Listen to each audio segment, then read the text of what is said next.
benn vidéo boo xam ne exactement man ak Mango ñoo ci nekk c'est pas Adji Sarr c'est moi bu ñu nekk waaw ñu bari dañoo yaakaar ne woon Adji Sarr la loolu man bëggoon naa koo leeral ndax man xam naa ne du moom léegi waaw continuer waaw mais man miss naa genre yooyu noonu parce que c'est pas la première fois qu'on écrive des trucs sur moi sur le site internet wala di ma waxal yéen yi donc miss naa ko duma ci sax wax d'habitude. ok mais vidéo boobu noonu gis nañ ne ci oto nga ko defee woon maanaam ok am problème maanaam da nga génnoon ànd ak moom dem doxantu ji réeri ji wala dafa am foo demoon wëññeeku ngeen doog a def vidéo bi.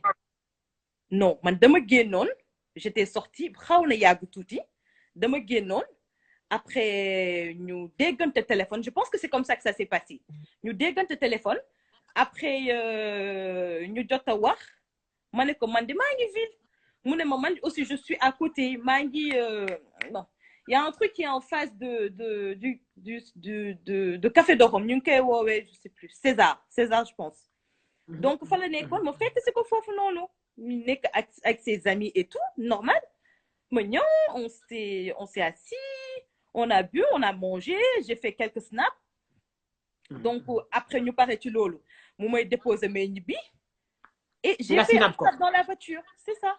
léegi snap boobu noonu fan la ko gars yi recordé yow yaa ko envoyé wala nu mu demee noonu. non envoyé wu ma ko la vidéo là c'est moi qui ai posté sur Instagram. ah yaa ko dugaloon Instagram yaa ko posté parce que. non yàgg na man xam naa ne vidéo bi yàgg na. man gisuma ci lan moo ci alarmant en fait. non dara ay tu sais parce que tout le temps day am waaw c'est que gars yi ni maam góor doon taxawee di wax Sonko naan ko comme que ñaari jeeg nga yor affaire yooyu noonu ñaari jeeg nga yor waroo dem ci salon massage yi waroo tamit fréquenter ay jigéen dugg na fi génn na fi léegi nag loolu gars yi bu njëkkee dañuy dem indi vaar ñu wane na ko yow daan nga génn ak ay jigéen comprendre nga loolu fi leen ko fekk fi leen koy bàyyi. dëgg la man moom ñuy wax jigéen je pense pas que man j'en fais partie. parce que xoolewu ma bët boobu xoolewu ma ko bët boobu xam nga tey jii kon yéen ñaar mën nañu wax ne sequ leen dara. mais sekkuñu dara rien du tout. te moom am na ñaari jabar wala da nga bëgg a doon ñetteel. Adamo bàyyi ma xanaa déggoo li ma la wax nee naa leen di jaay la si man. sequ leen dara yéen ñaar. tekkuñu dara mais soo xoolee ci vidéo sax nga gis instance ni may wax ak moom nu muy kafe moom nga xam ne ñaar ñi seen diggante. affaire mbëggeel amu ci droit nit yi ñooy bëgg a jël benn affaire garaawal ko yóbbu ko foo xam ne nekk fa parce que man tout le temps daf may tooñ di ma drailler à chaque fois su gisee qu'on reprenne mes photos sur mon Instagram di ko dugal ci Facebook yenn site internet yi di ci bind yenn yi moom tout le temps day ñëw di ma ci tooñ parce que day am ay xaritam yu ñëw naa ko waaye sa jarbaat bi lee tout le temps mu naan ma yow niroo woo dara dama xamul nit yi la lañ gis yow xam nga rek jàppise quoi waxtaan ci laa nekk ci oto di ko drailler naan dama jongoma machin tout ça mais c'était pour rigoler en fait. pour rigoler la quoi. non c'est pour kaf soo ma gisee maa ngi reetaan et tout une personne je veux dire que nit ku nekk ci dëggam doo waxee yéen ñii dañ doon jàppiser kaf fooree y avait rien de méchant.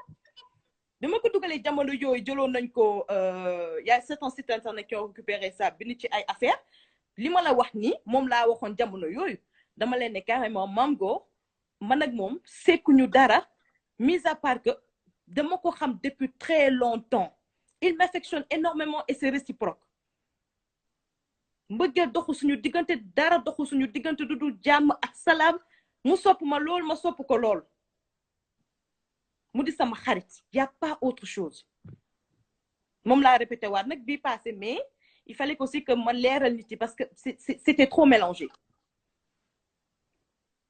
ok gars yi ñoo ko déggandoo moom ak maam góor jasaaka seq ju dara doonte am naa bari na ay kii ay posté naa benn vidéo léegi sama story sànq fu ne gars yi arrêté leen parce que tamit trop c'est trop parce que ñu bari ñu ngi foog ni affaire bi mi ngi xew démb gis naa yenn non vidéo bi loolu laa bëggoon a expliquer vidéo bi yàgg na vidéo bi man xam naa vidéo bi jaayee ko xamul mais man xam naa ko en plein couvre-feu maam góor nekk xew jigéen mën di leen mais attendez non yàgg na vidéo bi moom man maay wax yàgg na te man bu ma waxee dinañ xam ne man maay wax vidéo bi yàgg na mais li nu bëggoon a leeral rek mooy maanaam man gis naa ay vidéo yoo xam ne tamit ñoom xam naa gisuñu ko fu maam góor jasaaka naan yow doomam nga affaire yooyu noonu quoi moom doom la def daal comme doomam mais c'est ça sama doom la ak yooyu lay wax waaw léegi daal mën nañoo jàpp ne yow ak maam góor jasaaka sequ leen dara. man nag maam góor jasaaka sekkuñu dara lu te dul da ngeen a génnoon dem reeri ji wàññeeku rek mu lay yóbbu këram. reer bi c'était même pas prévu moom laa lay wax nii. ah dama génnoon léegi reer bi nu mu demee moom. non reer bi c'était très simple c'était un peu longtemps j'ai un peu oublié mais man maa génnoon moom il était en ville. peut-être que tu n'es pas au courant mais temps maa ngi yëngu je suis un peu dans le prêt-à-porter dans un peu de tout. Donc j'étais en ville ma woo ko parce que on s'était dañoo déggante woon le matin on avait parlé vite fait après ba nekkoon en ville comme xam naa ne moom il fréquente là-bas tout le temps ma daal di koy woo ne ko yow de man de j'ai fini les trucs que j'avais à faire et tout mu ne ma ah mais jaaral je pense même il y avait un match moo ama mu ne ma jaaral il y a de l'ambiance et tout c'est comme ça que ça s'est passé ma daal di dem. non parce que sénégalais yi xam nga li leen gëw a kii tamit vidéo bi da nga cee kontaan daal ba ngay taf naan en fait xaw ma noo ko waxee noonu ba si nag ba wàccee xam nga jël ci suuf nii kii xaw a génn tuuti ajaat xam nga day dafa garaaw daal maanaam si nag da nga fier da nga kontaan. ci sinab bi non c'est pas fier Adamo. fii nit ku nekk am nga koo xam ne genre je dirais pas que da nga ko yeb mais da ngeen am benn complicité bi ça veut dire vous pouvez parler de tout sans pour autant que mu nekk problème comprendre nga. maa ngi lay wax sànq ci début bi ne la tout le temps saa ñu toogaa noonu suñu nit yi di ñëw di wax si man naan yow de sa ñees bi dafa rafet dafa jong ma di tout le temps dafa mën a yow niroo woo dara tojoo fenn saa yu mes na tout le temps wax yooyu la may wax daal. donc ma toog ci oto bi di foo noonu on était là parce que genre wax yooyu mis na ko saa yu ma toogee tee sama téléphone mu ne ma yéen seen adduna bi yëpp moo te wane seen forme yi la yenn rafet ak yooyu te doo leen ci dara donc c'était ça en fait. ok kon gars yi daal mën nañu jàpp ne vidéo bi du vidéo dara vidéo nii la nii rek blague man moo xam naa ne vidéo bi yàgg na moom. vidéo bi su ci dara nekkoon vraiment su ci dara de méchant nekkoon du ma ko dugal du ma ko posté. qu'on se dise la vérité parce que quoi qu'on puisse dire je le respecte énormément je respecte sa vie aussi mais c'était rien du tout léegi nag ko xamul nag mën nga ko jël yóbbu ko fenn fii jox ko benn ampleur bi mais li ci gars yi di xalaat yëpp dara amu ci. ok gars yi dégg ngeen ni mu wax ok léegi yow Amina instant bi am na copain wala. déedéet Amina dafa jóge ci sëy lu yàggut donc je me reconstruis Amina n'a pas de copain. da nga jóge ci sëy bu yàggul. waaw. ok mais instant bi amoo copain. déedéet. mais mën nañu jàpp daal sa diggante ak maam góor moom du dara da ngeen a àndoon doxantu ji comme sénégalais yi mën koo xam quoi war mu mën a leer. dara nekk parce que Amina tamit rumeur yi bëri nga coow de. mais du xaaj du jeex Adamo addina la c'est la vie ñëpp mënuñu la bëgg ñëpp mënuñu la bañ. je veux dire man sama compte Instagram sax c'est privé. c'est privé.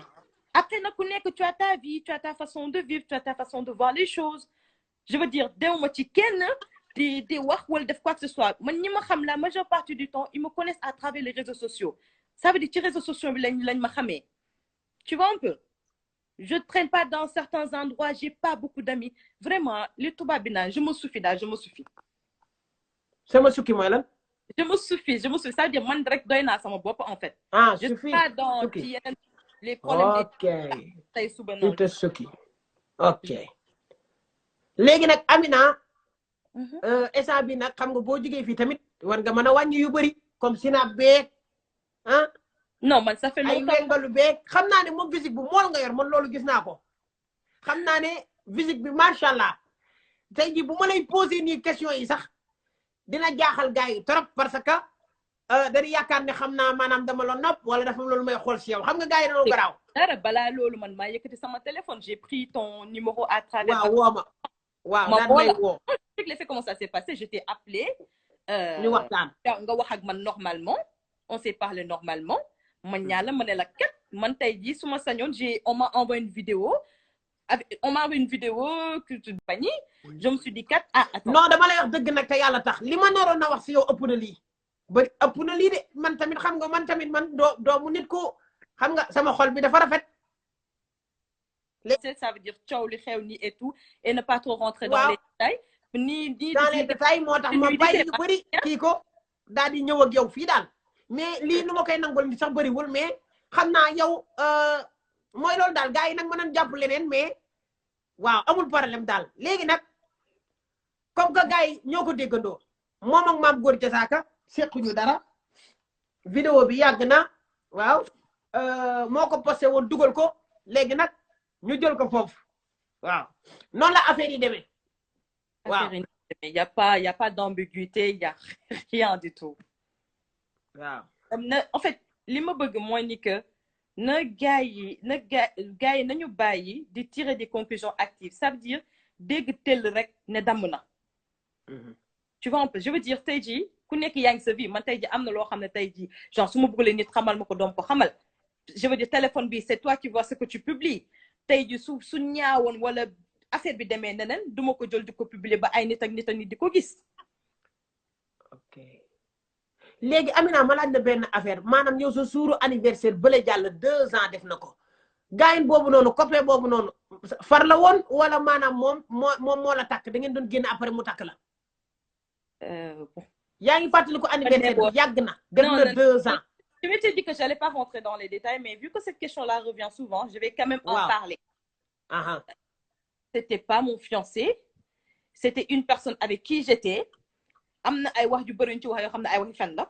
waaw non dafa am lu fa xew maanaam foofu amul lu fay wax de maanaam foofu man sama dama yore vidéo yi maanaam foofu dafa am maanaam xam nga waxi kese ak lu fa xew nga koy gis bokkul. mais Adama gisoo boo xam ne dañ ma dóor wala dañ ma poñe wala dara. non amul ay dóor ak yooyu maanaam yow yaa ñu mën a expliquer maanaam kooku noonu parce que sa vie privée la amul problème mais dama la koy question boobu rek laa lay laaj du jàllaat feneen li ci des yëpp du ma la ko laaj. foofu rek laa bëgg nga tontu ma fa léegi après mooy loolu quoi mi ngi cool. Écoute, du ma jaar ci turam parce que le passé c'est le passé, chacun a tracé et a pris son petit bonhomme de chemin. C'était très simple, c'était un monsieur avec qui j'étais. D'accord.